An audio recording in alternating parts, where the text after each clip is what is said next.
Hola, ¿qué tal amigos? Bienvenidos una vez más a mi canal.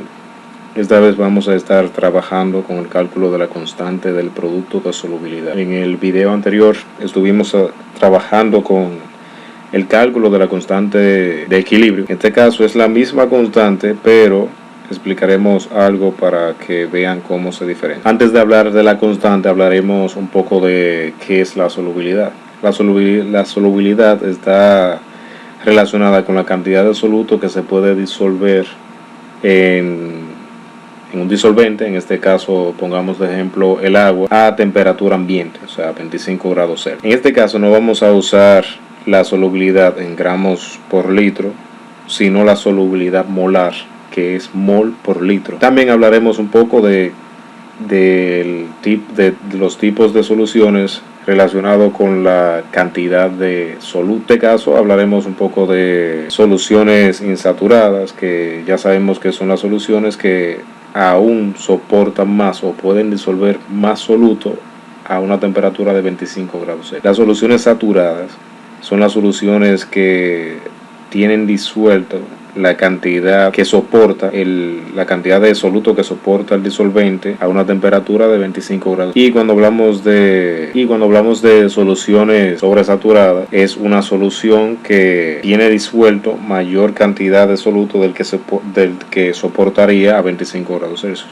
O sea que si yo tengo una solución saturada, o sea que en el fondo tengo precipitado, o sea que ese precipitado es el soluto que sobró, o sea que no se pudo disolver porque ya llegó a la cantidad máxima que ese disolvente puede disolver de ese soluto.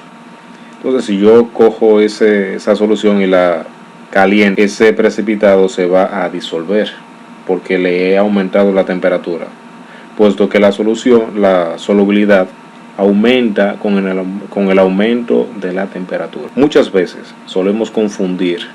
Cuando vemos un precipitado en una solución, decimos que está sobresaturada. La solución no está sobresaturada. La solución está saturada y lo que queda debajo, o sea, el precipitado, es lo que no se va a poder disolver, a menos de que usted le aumente la temperatura. Si no le aumenta la temperatura, no se va a disolver. Si le aumenta la temperatura y se logra disolver, entonces está sobresaturada. ¿Qué pasa? Que podemos decir que cuando tenemos precipitado en el fondo, la solución, no sé, usemos el término de sobrecargada. O sea, lo que está en el fondo, que le llamamos precipitado, ya no se puede disolver a 25 grados Celsius.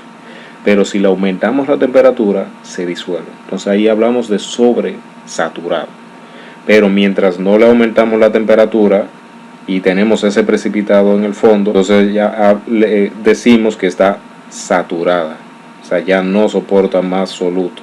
Ya no se le disuelve el KPS de una sustancia. En este caso hablemos de una sustancia sólida como una sal o un hidróxido. Si el KPS es muy pequeño, nos está diciendo que la sustancia no es, o la solubilidad de esa sustancia es muy baja, y un KPS alto nos dice que es muy alta la solubilidad. O sea, nos quiere decir, cuando tenemos cierta cantidad de los iones presentes de la sal o del hidróxido, si esa concentración es muy alta, pero el KPS es alto, cuando multipliquemos esa concentración, la multiplicación de las concentraciones de los iones nos va a dar menor que el KPS. Si nos da menor que el KPS, nos está diciendo que no se va a formar precipitado, o sea que la solución será una solución insaturada. Si la multiplicación de la concentración de los iones nos da mayor que el KPS, nos quiere decir que va a formar precipitado, o sea que es una solución saturada. Nos piden calcular las constantes del producto de solubilidad a 25 grados Celsius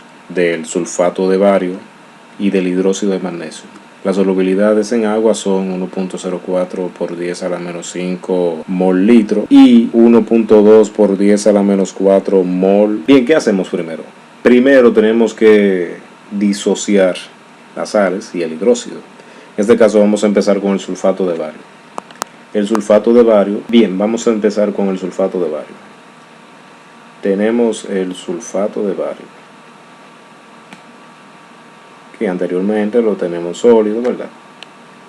Y si lo ponemos en contacto con agua, o sea, en medio acuoso, se nos va a disociar. Vamos a tener el bario con su carga, o sea, un solo átomo de ese ion en estado acuoso, más el sulfato en estado acuoso y un solo átomo, un solo mol, y su carga es -2. Entonces, ¿cómo establecemos el equilibrio?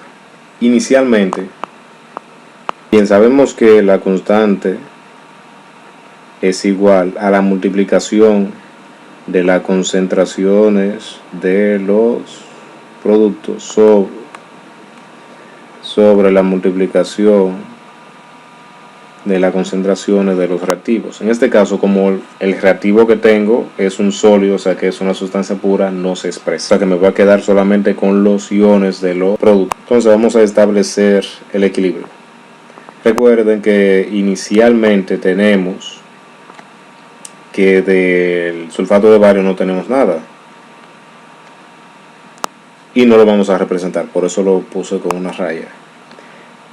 Del bario no tenemos nada, ¿verdad? Porque es el inicio.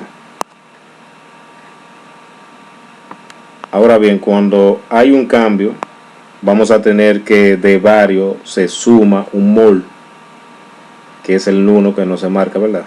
Entonces aquí a ese mol le llamamos S, porque está relacionado con la solubilidad. Si notan las unidades de la solubilidad aquí, que es una solubilidad molar, tenemos un mol por litro. O sea, imaginemos que tenemos esa solución en 1 litro y se ha formado un mol de bario y también se formó un mol de sulfato.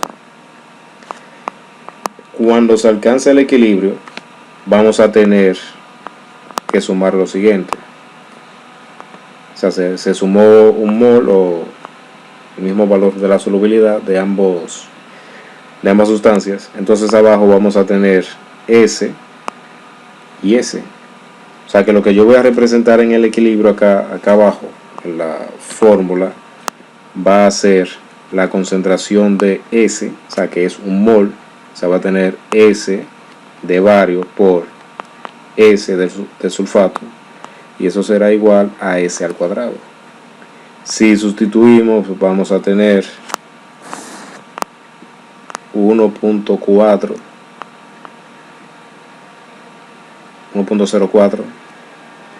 por 10 a la -5, eso elevado al cuadrado. Entonces KPS nos da igual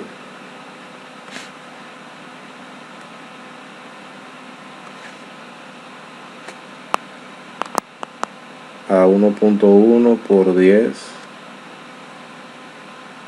a la -10, y ese es el valor del KPS para el sulfato de bario.